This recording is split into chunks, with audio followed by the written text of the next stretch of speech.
Subscribe to our channel and press the bell icon to never miss any update from Rouse IAS Study Circle.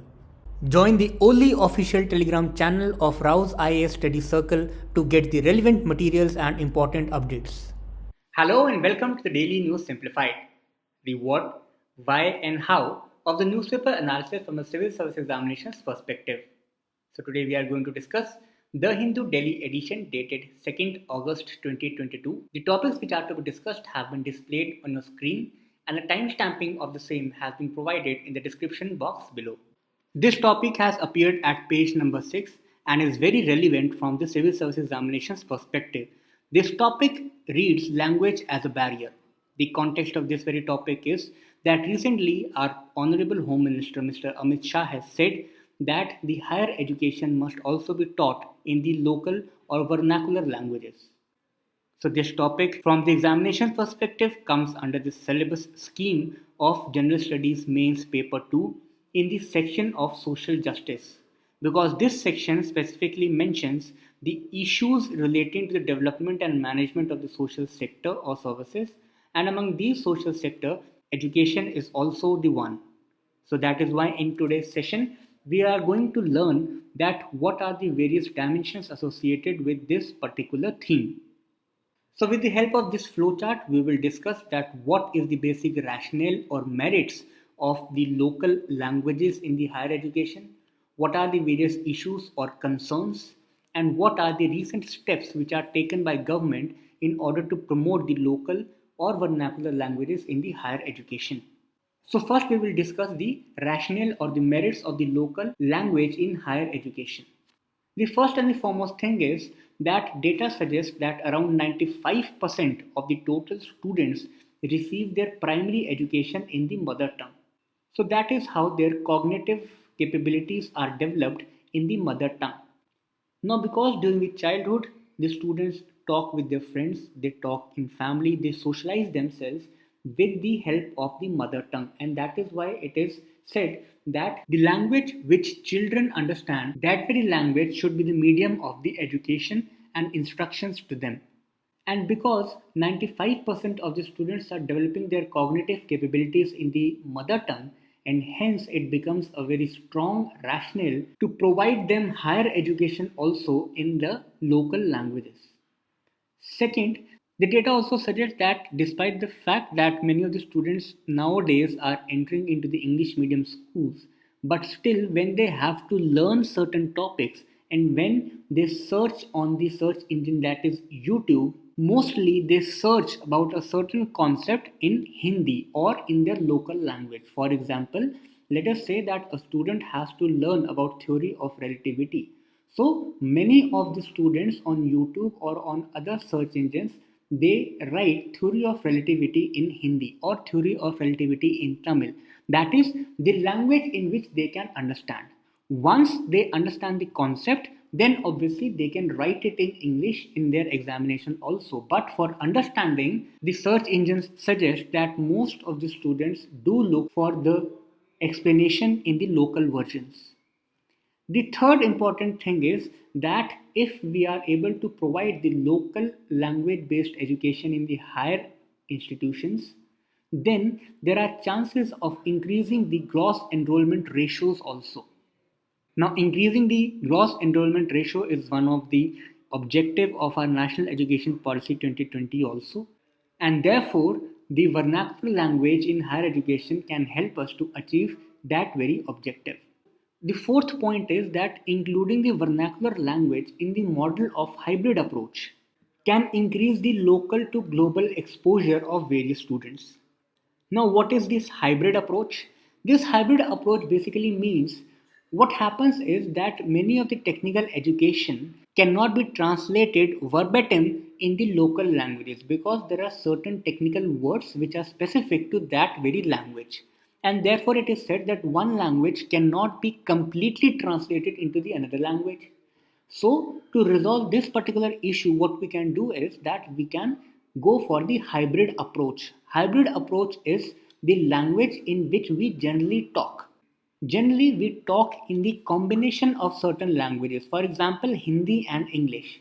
So this hybrid approach, if we can adopt this one, it can increase the global exposure, because the local element in this hybrid approach will help the student to understand the concepts clearly, and the English, that is the foreign language in this hybrid approach, will also help them to gain the global exposure, because they will be reading several research papers which might not be in their vernacular languages.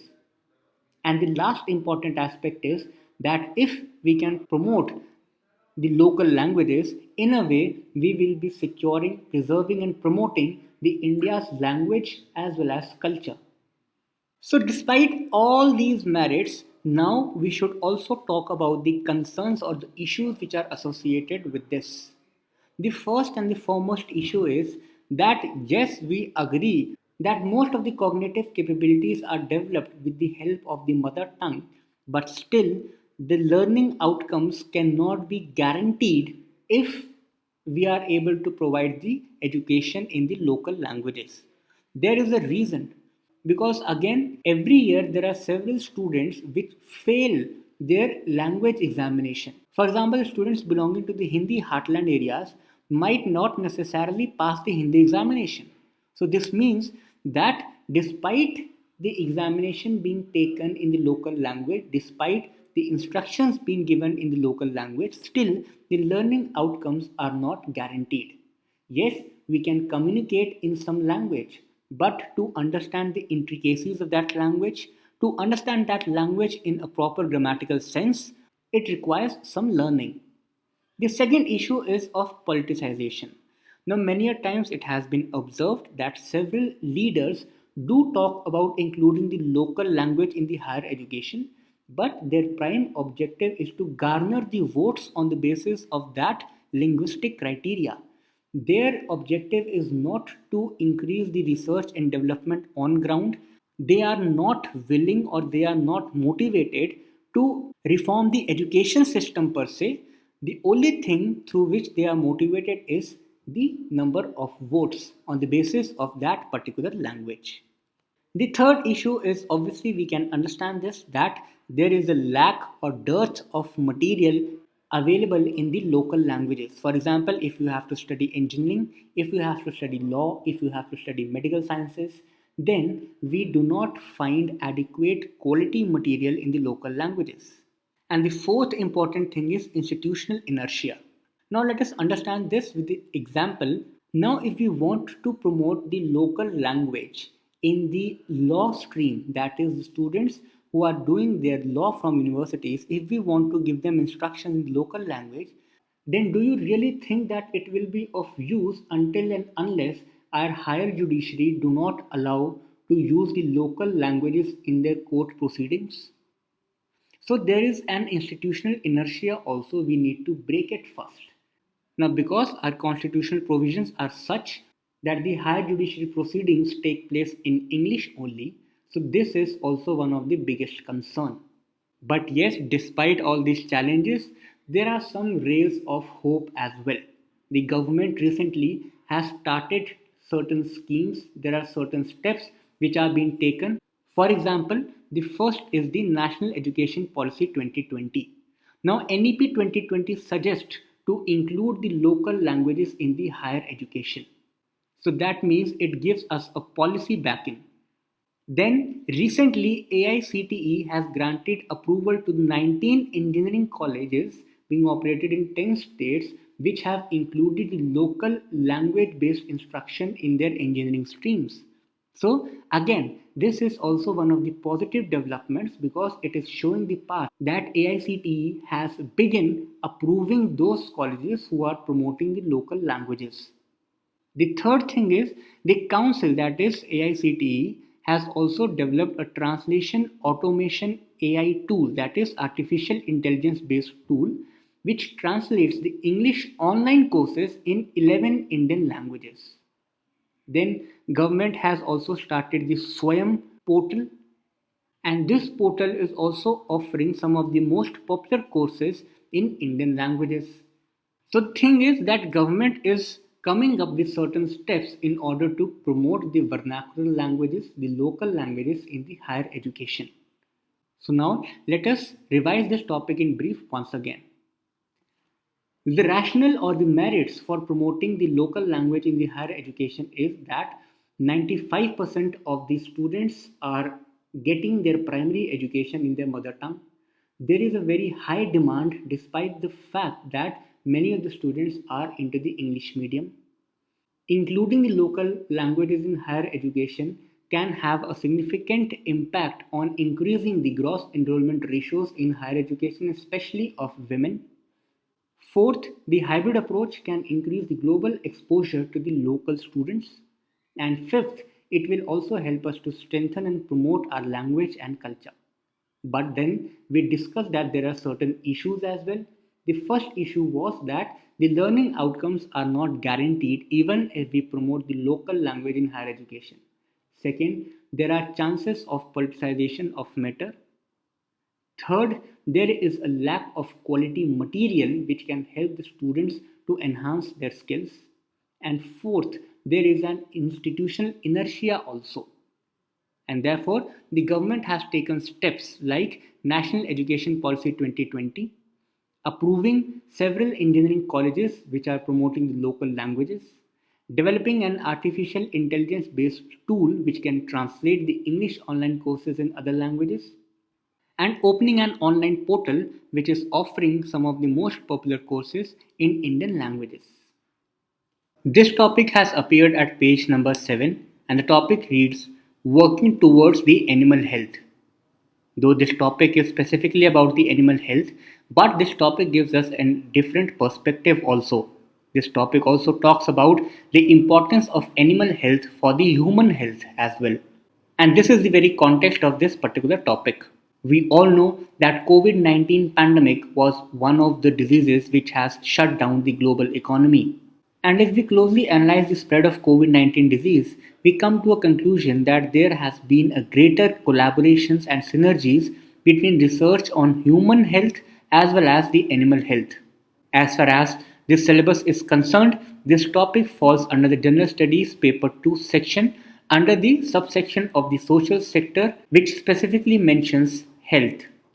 Now in today's session we are going to discuss this particular synergy between the human as well as animal health, and in this regard we will discuss an important concept of One Health. Now what exactly do you mean by One Health? What is the concept of One Health? Basically this concept is based on the principles of integration, integrating various spheres of health, that is the human health, animal health as well as environmental health.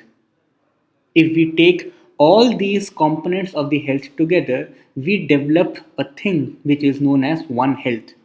Now, primarily, this philosophy is based on the fact that humans, animals, as well as environments, these three entities are not distinct or separated from each other.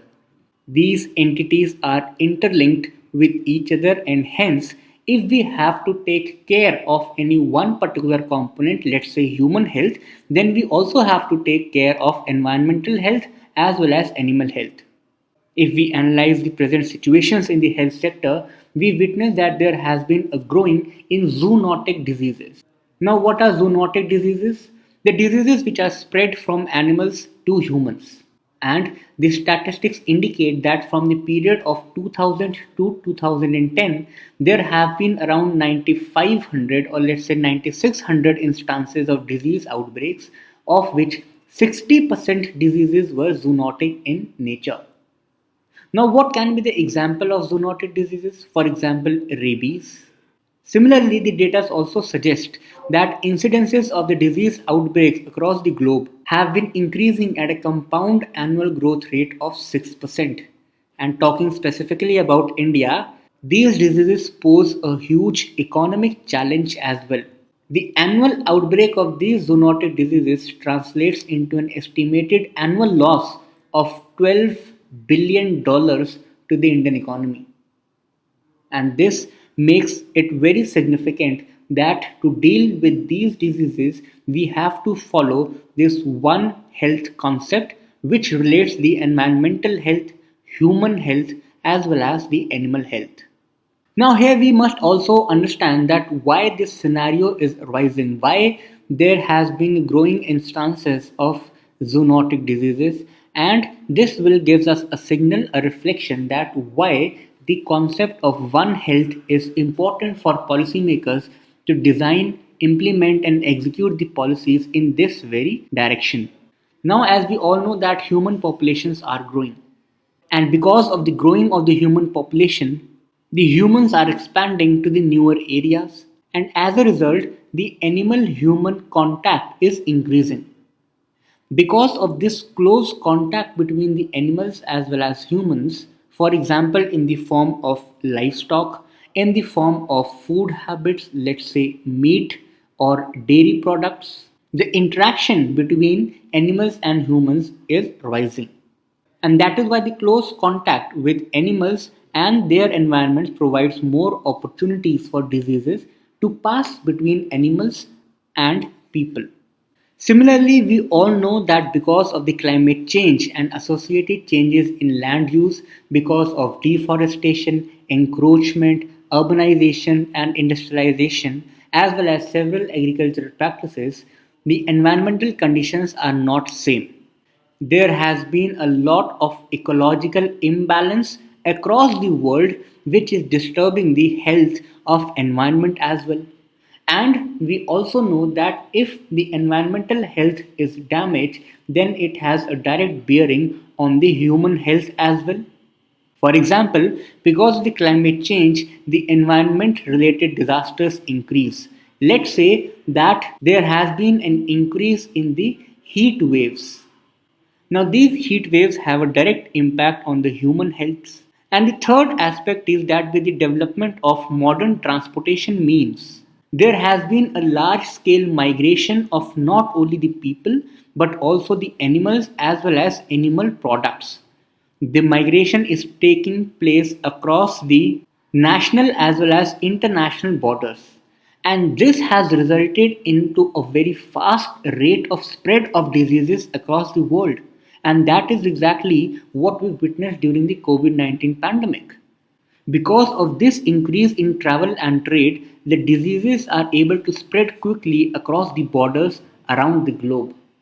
And that is why, again, this stresses the importance of believing the One Health concept, that is, integrated approach to manage the health of humans, animals, as well as environment.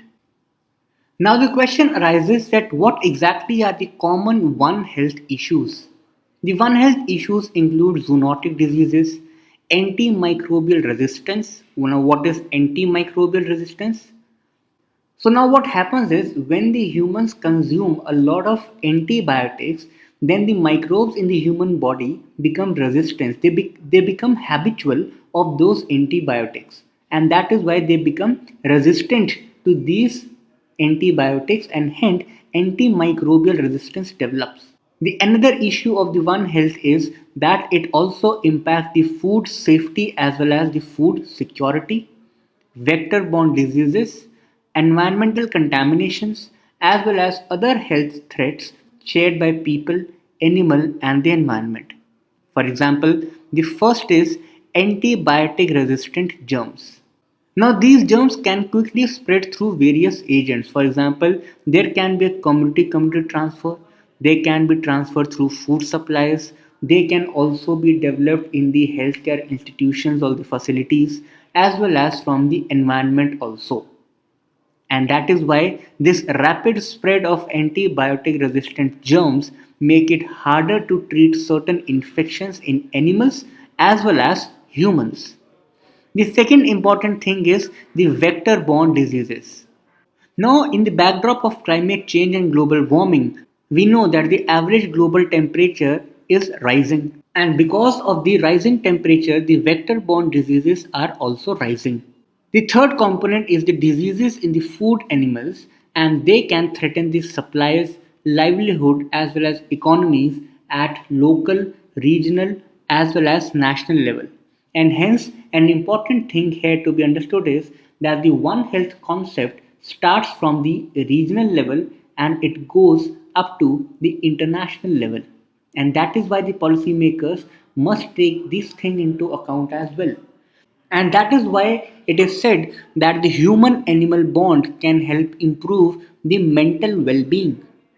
Further, as we have already discussed, that the environmental pollution, for example, contamination of water, which is used for drinking, recreation, and many other activities, now this can obviously affect the health of humans as well as animals.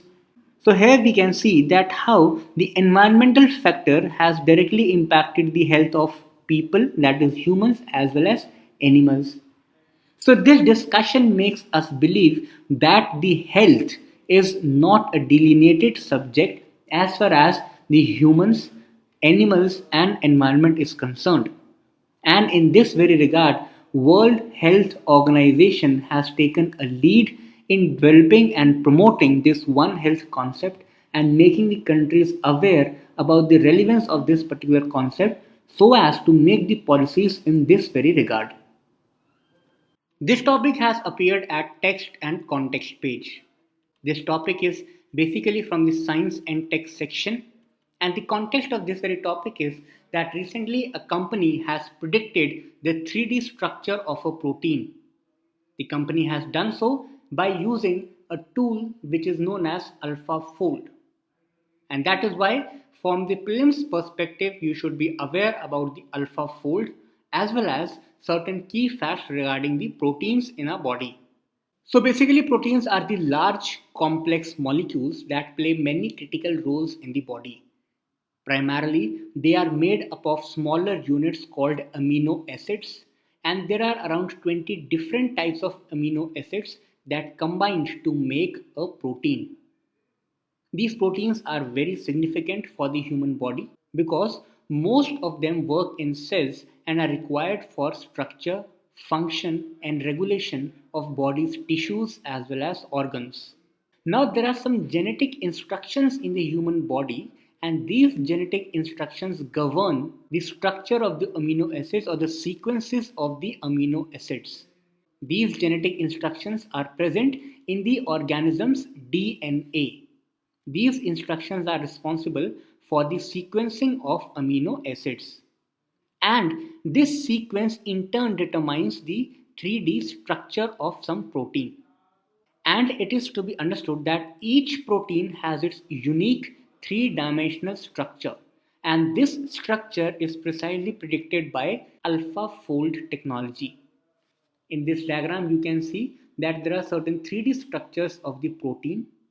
For example, albumin, ovalbumin, beta-lactoglobulin, lysozyme, insulin, etc. And in this very regard, now we should also know certain key functions of these proteins and their descriptions. For example, one of the primary function of these proteins are that they act as antibody. Now, how do antibodies perform? They bind to a specific foreign particles, for example, virus or bacteria, and thus they help protect the human body. For example, immunoglobulin G. Then proteins also act as enzyme. Now these enzymes are responsible for various chemical reactions that take place in the human body. They also assist in the formation of newer molecules by reading the genetic informations or the instructions which are stored in their DNA. Proteins also act as messengers. There are messenger proteins for this specific task. And these messenger proteins coordinate biological processes between different cells, tissues, and organs. Next, these proteins are also responsible for the structural part of the human body. They provide the structure and support for the cells, and therefore it allows the human body to actually move. Then comes the function of transportation and storage. They bind and carry the atoms and small molecules within the cells and throughout the body. Then the proteins are also responsible for the sensory receptions, for example, smell, taste, etc. Now, one are the receptors. Receptors are the special class of proteins that function by binding a specific ligand molecule. When a ligand binds to its receptors, the receptors can change conformation, transmitting a signal into the cell. So these are certain key functions which are related to the protein, and hence these functions can be asked in the prelims examination. So what exactly is the alpha fold? The terminology which the topic was mentioning. AlphaFold is basically an artificial intelligence system. This is an AI based tool which is developed by a company known as DeepMind, owned by Google. And on the basis of this artificial intelligence technology, this company has predicted the protein's 3D structure from its amino acid sequence. It is based on a computer system called Deep Neural Network. Then this article also talks about one another terminology, that is UniProt. Now what is UniProt? UniProt is freely accessible database. In preliminary examinations, the questions are asked that so and so term seen recently in news is associated with which of the following options. So that is why UniProt is a freely accessible database of proteins, sequence and functional information. So here you should keep three things in mind. One, AlphaFold is AI based system. UniProt is freely accessible database of protein sequence. And there are six key functions of the protein in the human body. Now this topic is mainly relevant from the prelims perspective. Now this is a factual topic which talks about the bilateral or multilateral military exercises.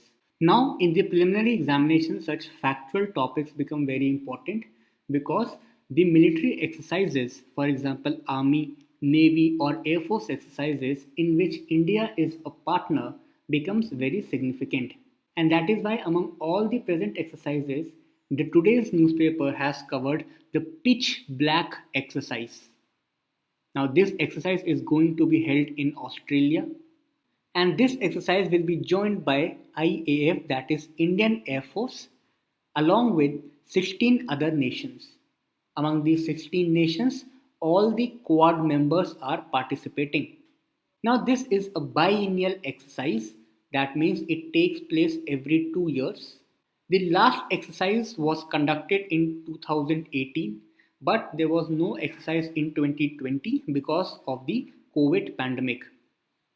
But an important fact of this pitch black exercise is that in 2018, India participated for the first time with the air assets. Before 2018, Indian Air Force used to take part just as an observer nation. That means India was not an active member, but it was having an observer status in the pitch black exercise. Now, why these exercises are conducted? These exercises are conducted, one, to promote the interoperability, second, to share the knowledge and experience, then to establish or to strengthen the closer relationships between all the participating countries, and in this very sense, to make the defense forces of all the relevant countries ready to tackle any emerging threat or extreme situation in international scenarios. So that is why such exercises are conducted. In the long run, these exercises are beneficial for strengthening the India's overall defense capabilities. Moreover, it also provides India a diplomatic leverage also. It increases the diplomatic strength of India as well as all the member countries which are participating in this. So, in the pitch black exercise, Indian Air Force is participating for the second time along with the 16 other nations. This topic has appeared at page number 14, and again this topic is also relevant from the prelims examinations perspective. This topic talks about the Purchasing Managers Index. Now the context of this very topic is that recently there has been a significant gains as far as the manufacturing industries are concerned in India. For the last 9 months, the PMI, that is Purchasing Manager Index, was continuously falling. But this month it has risen from 53.9 to 56.4. That is why the context says that India's manufacturing sector rebounded in the month of July. But this very news article also suggests that despite this fact that this index has increased, still the job creation has remained marginal and still there is an uncertainty in this sector. So from the examinations perspective, we need to be aware about the key facts related to the Purchasing Managers Index. For this, you can refer to the DNS dated 2nd July 2022, whereby there has been a detailed discussion about the key parameters of the Purchasing Managers Index. Further, there is a column-wise differentiation of PMI versus Index of Industrial Production. So, you are requested to go back to the DNS dated 2nd July 2022 in order to holistically understand this particular index. So now is the time for the question of the day. The question from yesterday's DNS is in front of you. The question said that consider the following statements regarding the hybrid vehicles. Statement 1 was vehicles which run on both, that is petrol and CNG, are classified as hybrid cars. This statement is incorrect. Hybrid cars are more fuel efficient than the vehicles powered by internal combustion engine only. This is correct. Hybrid vehicles are promoted under the FAME regulation of the Government of India. This is also correct. So because you have to find the incorrect statement, hence only one, that is option A, is the correct answer for this question. The question from today's DNS is, there are three statements given and you have to find the correct statement. Statement 1, proteins are made up of thousands of smaller units called amino acids which are attached to one another in long chains. Statement 2, the sequences of amino acids are assembled according to the genetic instructions of an organism's DNA. Statement 3, the sequence of amino acids determines each protein's unique three-dimensional structure and its specific function. Option A is 1 and 2, option B 2 and 3, C 1 and 3, or D 1, 2 and 3. You have to find the correct statements out of these given three statements. So that's all for today. All the very best and study hard.